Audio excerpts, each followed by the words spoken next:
guys, what I got here is my 2016 STI, and we all know one of the biggest issues that we have at times is having all this carbon buildup when it comes to these exhaust tips. So I've been cleaning them off here and there, but ever since moving to Germany, I haven't been able to get to it.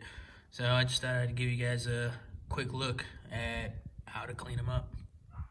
So here's the items that we're going to be using for today's project. You can find them at any auto parts store. We have a bucket with your soap. We're going to have a heavy duty degreaser. This is going to break up that soot and carbon. If you don't have a heavy duty degreaser, use brake parts cleaner. Works great. You just got to use a little more elbow grease. You're going to need a old t-shirt just to dry off the area, or a towel. You're going to need also your shop towels. These things right here are great. They got a little bit of abrasiveness to it. They give a good initial shine to once you start wiping everything off. You're gonna need a microfiber towel, and you're gonna have a bristle brush. It's gonna do all the heavy lifting for us. Finally, your product.